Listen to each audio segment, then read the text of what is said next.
योगिनी एकादशी व्रत कथा। नमस्कार भाइयों बहनों और मित्रों, जय मां गायत्री। आप सभी का मेरे YouTube चैनल शुभकर्मा ही अष्टो में स्वागत है। आज के इस वीडियो में सुनेंगे योगिनी एकादशी व्रत की कथा। उससे पहले आप सभी से विनम्र निवेदन है, अगर आप मेरे चैनल पर पहली बार आए हैं तो प्लीज़ वीडियो को लाइक, चैनल को सब्सक्राइब और वीडियो को ज़्यादा से ज़्यादा शेयर अवश्य करें, ताकि आपके साथ साथ आपके अपने भी इस कथा का लाभ ले सकें।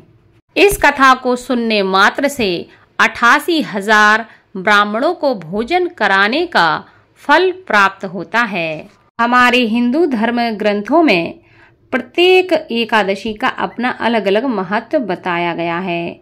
इन्हीं अलग अलग विशेषताओं के कारण इनके नाम भी अलग अलग रखे गए हैं। प्रत्येक वर्ष में 24 एकादशियां होती हैं। मलमास की एकादशियों को मिलाकर इनकी संख्या 26 हो जाती है। इन्हीं एकादशियों में एक एकादशी आषाढ़ मास की कृष्ण पक्ष की एकादशी है, जिसे योगिनी एकादशी के नाम से जाना जाता है।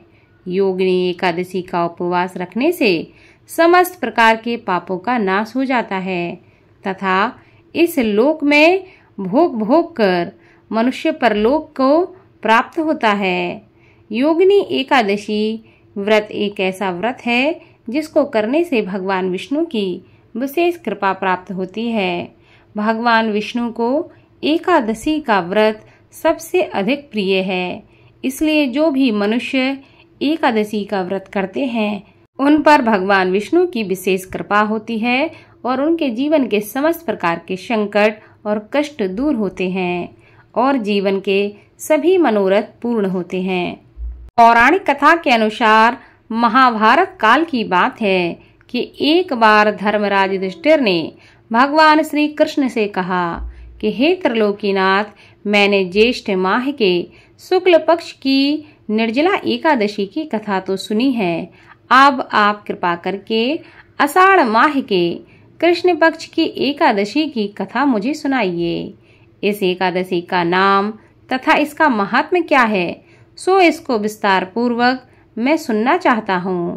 तब भगवान कृष्ण ने कहा कि हे पांडुपुत्र, आषाढ़ माह के कृष्ण पक्ष की एकादशी का नाम योगिनी एकादशी है। इसके व्रत करने से समस्त प्रकार के कष्ट समाप्त होते हैं। यह व्रत इस लोक में भोग तथा परलोक में मुक्ति को देने वाला है।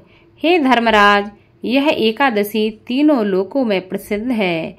इसके व्रत से सभी तरह के पाप नष्ट हो जाते हैं। मैं तुम्हें पुराण में कही हुई एक कथा सुनाता हूँ, सो उसको ध्यान पूर्वक श्रवण करो। कुबेर नामक एक राजा अलकापुरी नाम की एक नगरी में राज्य करता था। वह भगवान शिव का भक्त था। उनका हेममाली नामक एक यक्ष सेवक था, जो पूजा के लिए फूल लाया करता था। हेममाली की विशालाक्षी नाम की एक अति सुंदर स्त्री थी। एक दिन वह मानस सरोवर से पुष्प लेकर आया, किंतु कामासक्त होने के कारण पुष्पों को रखकर अपनी स्त्री के पास चला गया। इस भोग विलास में दोपहर हो गई।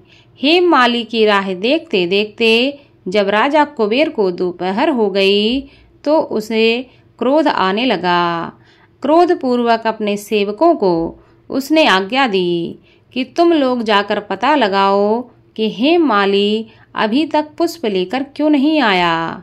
जब सेवकों ने उसका पता लगा लिया तो राजा के पास जाकर उसके बारे में बताया। हे राजन, वह हेममाली अपनी स्त्री के साथ है। इस बात को सुनकर राजा कुबेर ने हेममाली को बुलाने की आज्ञा दी। डर से कांपता हुआ हेममाली राजा के सामने उपस्थित हुआ। उसे देखकर कुबेर को अत्यंत क्रोध आया और उसके होंठ फड़फड़ाने लगे। राजा ने कहा, अरे अधम, तूने मेरे परम पूजनीय देवों के भी देव श्री महादेव का अपमान किया है। मैं तुम्हें श्राप देता हूँ कि तू स्त्री के वियोग में तड़पे और मृत्यु लोक में जाकर कोढ़ी का जीवन व्यतीत करे। कुबेर के श्राप से वह तत्क्षण स्वर्ग से पृथ्वी पर आ गिरा और कोढ़ी बन गया। उसकी स्त्री भी उससे बिछड़ गई। मृत्युलोक में आकर उसने अनेक प्रकार के भयंकर कष्टों को भोगा, किंतु भगवान शिव की कृपा से उसकी बुद्धि मलिन नहीं हुई और उसे पूर्व जन्म की सारी बात याद रही। अनेक कष्टों को भोगता हुआ तथा अपने पूर्व जन्म के कुकर्मों को याद करता हुआ वह हिमालय पर्वत की तरफ चल पड़ा। चलते चलते वह मार्कंडेय ऋषि के आश्रम में जा पहुंचा। वह ऋषि अत्यंत ही वृद्ध और तपस्वी थे। वह दूसरे ब्रह्मा के समान प्रतीत हो रहे थे और उनका वह आश्रम ब्रह्मा की सभा के समान शोभा दे रहा था। ऋषि को देखकर हेममाली वहां आ गया और उन्हें प्रणाम करके उनके चरणों में गिर पड़ा। हेममाली को देखकर मार्कंडेय ऋषि ने कहा, तूने कौन से निकृष्ट कर्म किए हैं जिससे तू कोढ़ी हुआ और भयानक कष्ट भोग रहा है।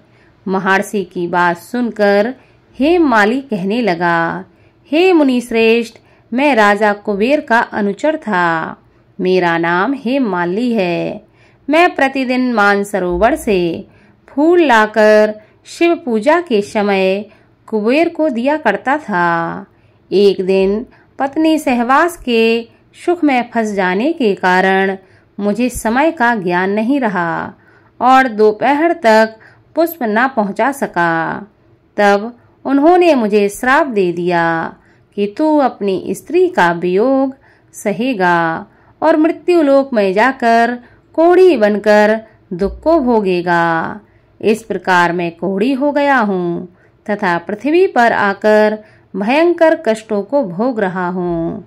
अतः कृपा करके आप कोई ऐसा उपाय बताएं जिससे मुझे मुक्ति मिल सके। मार्कंडेय ऋषि ने कहा, हे हेममाली, तूने मेरे सम्मुख सत्य वचन कहे हैं, इसलिए मैं तेरे उद्धार के लिए एक व्रत बताता हूँ। यदि तुम आषाढ़ माह के कृष्ण पक्ष की योगिनी नामक एकादशी का व्रत विधि पूर्वक करोगे तो तुम्हारे सभी पाप नष्ट हो जाएंगे। महर्षि के इस प्रकार वचन सुनकर हेममाली अति प्रसन्न हुआ और उनके वचनों के अनुसार योगिनी एकादशी का विधि विधान पूर्वक उसने व्रत किया। इस व्रत के प्रभाव से अपने पुराने स्वरूप में वह वापस आ गया और अपनी स्त्री के साथ सुखपूर्वक रहने लगा। भगवान श्री कृष्ण ने कहा कि हे राजन, इस योगिनी एकादशी की कथा का जो फल है वह 88,000 ब्राह्मणों को भोजन कराने के बराबर है। इसके व्रत करने से सभी प्रकार के पाप नष्ट हो जाते हैं और अंत में मोक्ष प्राप्त करके प्राणी स्वर्ग का अधिकारी बनता है। इसलिए इस कथा का श्रवण हर मनुष्य को करना चाहिए। ऐसा करने से भगवान विष्णु की कृपा प्राप्त होती है और 88,000 ब्राह्मणों का भोजन प्रदान करने का फल प्राप्त होता है। बोलो भगवान लक्ष्मी नारायण की जय।